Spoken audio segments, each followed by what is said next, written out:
memohon doa itu begitu penting. Dan bagi insan beriman itu tak putus dengan doa. Jadi ciri insan beriman itu setiap aktivitas kegiatannya akan selalu lekat dengan doa. Karena doa itu nanti punya dua fungsi utama. Yang pertama, senantiasa melekatkan kita agar terhubung dengan Allah di setiap kegiatan. Dengan keterhubungan itu nanti ada dua feedback yang didapatkan.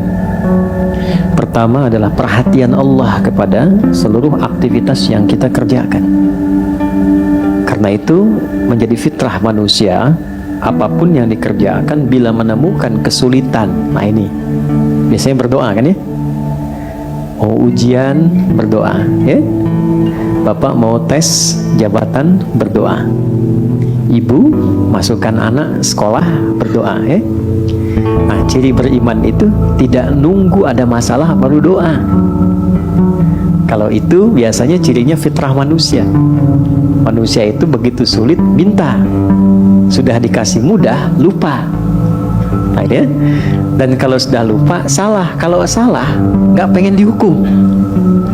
Makanya Allah Maha tahu tuh doanya, Rabbana la tu'akhidna in nasina au, ya Allah kalau kami lupa atau salah jangan dihukum, ya kan? Nah, untuk mencegah supaya nggak lupa dan salah, berusaha terkoneksi dengan Allah. Karena itu semua kegiatan kita itu seluruhnya bersandi dengan doa. Tidak ada satupun kegiatan yang tidak ada doanya.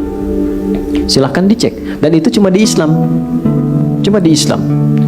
Yang doanya bukan direka-reka ya, tapi memang betul diberi petunjuk sesuai dengan konteks. Karena itu doanya itu selalu senafas dan selaras dengan kegiatan.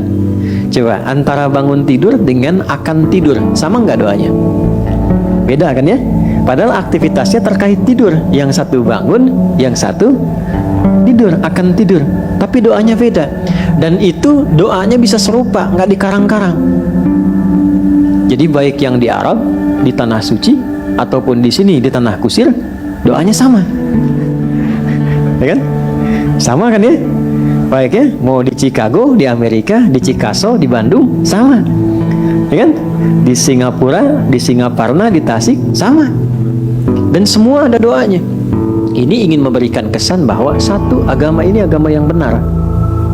Ya, kalau reka-reka manusia, setiap manusia pasti punya versinya sendiri. Pasti itu. Dan bahasanya mungkin bisa masing-masing. Yang Padang pakai bahasa Padang, yang Betawi pakai bahasa Betawi. Tapi kok bisa semua doanya itu semua sama? Dan yang kedua dahsyatnya, itu sumbernya pun bisa diteliti dan menuju pada sosok yang sama, yaitu dari Rasulullah Sallallahu Alaihi Wasallam. Semuanya tersambung. Ini menunjukkan bahwa agama ini benar, Rasulnya benar, kemudian pedomannya pun benar. Dan yang paling menarik, tidak ada satupun yang berdoa benar doanya kecuali dia mendapatkan kesuksesan sesuai dengan konteks doanya. Selalu begitu. Dulu orang-orang yang hidup di zaman Nabi dibimbingnya kan lewat doa. Nah, doa itu yang pertama tadi fungsinya mengoneksikan kita dengan Allah, sehingga Allah memberi perhatian lebih. Anda yang sering berkoneksi kan dapat perhatian kan? Ya, sering terhubung dengan ibu dapat perhatian dari ibu, terhubung dengan ayah dapat perhatian dari ayah, terhubung dengan Allah diperhatikan oleh Allah. Kalau Allah sudah perhatikan, apa yang susah bagi Allah? Ini yang menjadikan orang-orang yang dekat dengan Allah cenderung mendapat kemudahan. Ya, dan tidak harus jadi ustadz. Silahkan jadi apapun, pebisnis silahkan yang baik-baik, arsitek silahkan, jadi pilot silahkan. Cuma satu, dekati Allah supaya aksesnya dibuka, kemudahan didapatkan. Kalau Anda champion di pekerjaan, juara, bagus, rumah mewah, kendaraan banyak, tapi masalah kecil di rumah nggak pernah selesai. Coba dicek, mungkin bukan karena kurang banyak hartanya, bukan karena kurang tinggi kedudukan, mungkin kurang dekat dengan Allah. Itu poinnya. Karena itu seringkali banyak persoalan ketika dihempaskan di atas sajadah itu jadi kecil. Problem orang sekarang ingin diselesaikan oleh Allah, tapi curhatnya ke manusia. Bikin status di media sosial kan, minta diaminkan lagi. Aminkan ya, gitu ya. Tapi pengen dijawabnya oleh Allah. Sedangkan Allah sedang memberikan fasilitas dan caranya. Nah, yang paling dahsyat itu ada orang yang persoalannya dimudahkan oleh Allah. Jadi bukan nggak punya masalah, dia memiliki persoalan bahkan yang kadarnya sama, tapi diberi kemudahan oleh Allah untuk mengatasinya, sehingga seakan-akan ringan saja. Seakan-akan ringan, bukan nggak punya masalah.